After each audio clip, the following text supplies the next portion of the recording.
HOA fined black man for hoarding Springwater. So he dropped the dam and let nature handle the rest. The morning air carried a cool, damp stillness, that rare kind of quiet that only early hours can hold. Byron Leech moved slowly toward the small garden behind his weathered wooden house. His home stood on the far edge of the neighborhood, where everything else was neat, polished, and carefully managed. But his little patch of earth was different, alive. The soil breathed, dew clung to the leaves, and a small creek whispered softly behind the yard. That creek had been there long before the HOA, long before the pristine lawns. To Byron, it wasn't just water. It was memory. It was home. He lifted an old steel bucket, the same one he'd carried for years, back when his wife was alive, and walked to the creek. The water was cold, clear, familiar. He filled the bucket carefully and returned to his garden. Each pour onto the thirsty soil felt sacred, as if he was giving life back to the earth. His late wife had loved this place. Every herb, every tomato vine still carried her touch. Across the street, Gloria Penwell stood behind her spotless window, frowning. She was the president of the HOA, and she wore that title like a crown. To her, the neighborhood wasn't a community. It was a system to be controlled. She despised Byron's barrels. She despised the natural look of his garden. It clashed with her perfect, trimmed, color-coded vision. She raised her phone, zoomed in, and snapped a photo of the barrels. "Violation," she muttered coldly. Within minutes, she drafted another notice. "Remove unauthorized barrels within 48 hours or face daily penalties." She pressed send with a smirk. To Gloria, rules were the highest authority. Byron received the notice that afternoon. He didn't call. He didn't argue. He didn't even frown. He placed the letter on the dining table like a meaningless scrap of paper and went back to watering his garden. The letters kept coming, one after another. The fines increased. Neighbors whispered in hushed tones. Some quietly admired Byron's quiet strength, but no one dared to confront Gloria.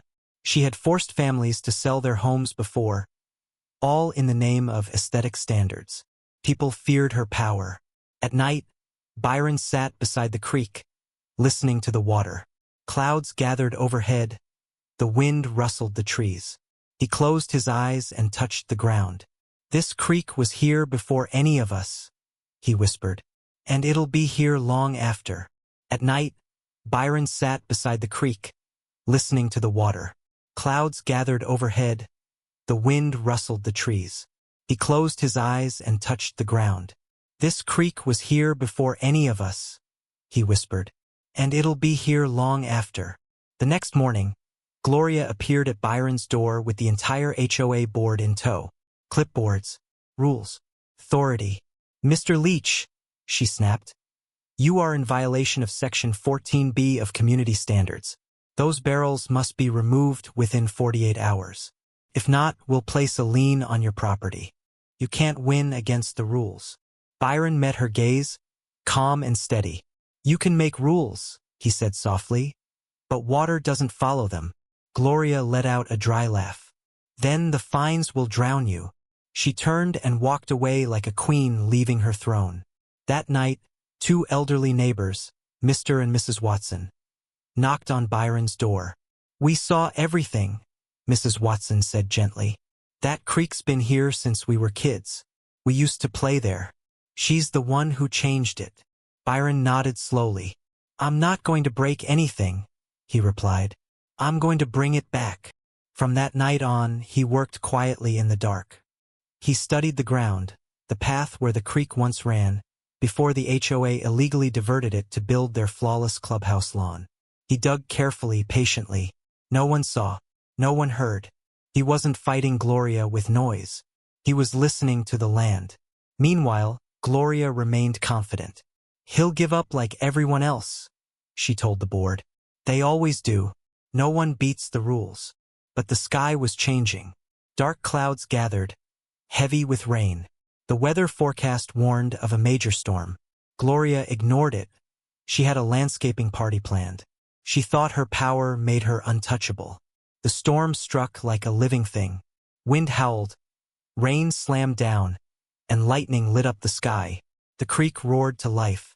But this time it had a clear path, the path Byron had quietly restored. Water surged through the soil like it was remembering its way home. It swept under fences, around flower beds, and straight across Gloria's perfectly manicured lawn. Floodlights shorted out. Decorative hedges floated like little green rafts. The perfect lawn became a rushing river within minutes. Neighbors watched from their windows, stunned. Byron's barrels stood firm, full, steady, glinting in the storm like sentinels. His garden was untouched, alive, almost celebrating. When dawn came, silence fell over the neighborhood. Mud covered everything. Gloria's prized lawn was gone. Her polished shoes sank into the soggy earth. For the first time, her rules didn't matter. Nature had spoken louder than her authority. 2 days later, the State Environmental Agency arrived. Their inspection was swift. The HOA had illegally diverted the creek years ago, without a single permit. And Gloria's signature was on every document. At the public hearing, Gloria shouted, "He sabotaged us. He dug the creek." But the officials shook their heads. "He simply restored the original flow," they said. "You're the one who broke the law." The HOA board crumbled under the scandal. Gloria was forced to resign. Heavy fines hit the association. New rules were written, this time respecting the land instead of trying to control it. Neighbors who had once stayed silent now approached Byron's fence. "You didn't fight her with noise," Mr. Watson said.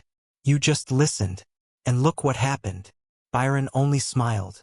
He wasn't interested in revenge. Weeks passed and the neighborhood changed. The creek was declared protected land. Children splashed and played there, just like they had decades ago. The sound of flowing water became the neighborhood's heartbeat. Byron returned to his simple morning ritual. He walked to the creek with his old steel bucket. His barrels stood like loyal guardians. No more letters. No more threats. Just the steady rhythm of water meeting soil. At night, he sat by the creek once again. The air was calm. The water sang softly. "No matter how many rules they build," he whispered, "the land remembers." And in that quiet, the creek flowed freely, just like it always wanted.